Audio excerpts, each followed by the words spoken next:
রহিম আমার ইউটিউব চ্যানেলে আপনাদের স্বাগতম। আশা করি আপনারা সবাই ভালো আছেন। যদি আমার চ্যানেলটি ভালো লাগে অবশ্যই সাবস্ক্রাইব করে পাশে থাকবেন। আজকে আমরা নবম দশম শ্রেণীর সাধারণ গণিত বইয়ের 4.1 1 নম্বর অঙ্কের সমাধান করব। বলছে সরল করো। আর আমরা শুরু করি।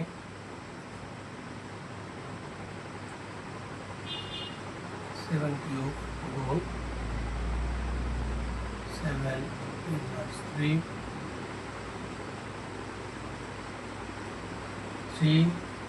Into 3 inverse 4। আমরা সূচকের নিয়ম হচ্ছে বেসগুলো এক হয়, পাওয়ারগুলো কী হয়, যোগ হয়। আর যদি গুণ আকার থাকে তাহলে বেসগুলো এক হবে, পাওয়ারগুলো যোগ হবে। আর যদি ভাগ থাকে বেসগুলো এক হবে, পাওয়ারগুলো কী হবে, বিয়োগ হবে। যেহেতু এখানে গুণ আছে সুতরাং আমরা বেসগুলো এক করবো, পাওয়ারগুলো যোগ করবো। 7 দুটা 7 মিলে একটা 7। এখানে কী ছিল 3 যোগ এখানে কী ছিল -3। -3 ব্র্যাকেট আকারে লিখলাম। যদি আমি একসাথে লিখতাম তাহলে বুঝতে হয়তো একটু সমস্যার সৃষ্টি হতো।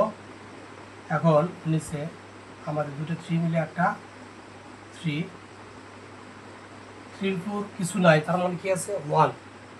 3 4 কিছু নাই, মানে কি আছে 1। তাহলে আমরা 1 প্লাস কি ছিল -4। তাহলে 7 প্লাস 3 প্লাস আছে -3 1 প্লাস আছে -4।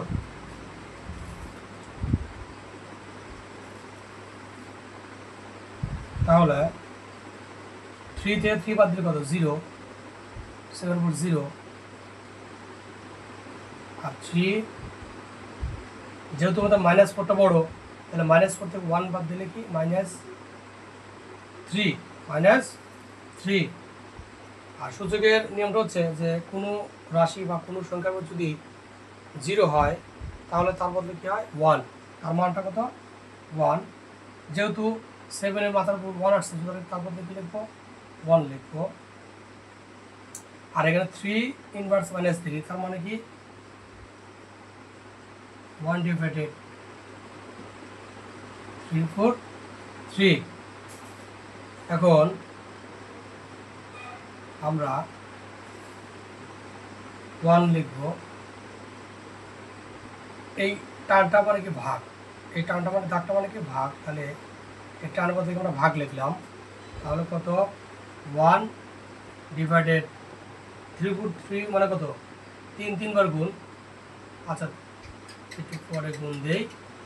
আমরা এখন জিনিসটা ভাগ আকারে লিখলাম, যে উপর যেহেতু আমাদের 1 ছিল সুতরাং উপর 1 লিখছি, তারপর নিচেটা কী করছি আমরা ভাগ।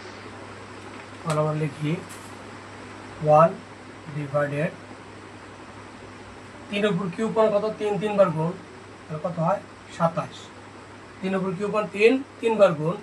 আমরা যদি 3 3 বার গুণ দিই 3 গুণ 3 গুণ 3 3 3 9 3 9 27। 1 ভাগ যদি গুণ হয়ে যায় তাহলে উপরটা নিচে, নিচেরটা উপরে চলে আসবে। আমাদের নিচে ছিল কত 27, তাহলে 27টা উপরে যাবে। আর উপরে কি ছিল 1, নিচের 1-এর কোনো দাম নাই, তাহলে মানে 27কে 1 দ্বারা ভাগ দিলে যা না দিলেও তাই। সুতরাং 1 গুণ 27, 27 1 27। ধন্যবাদ।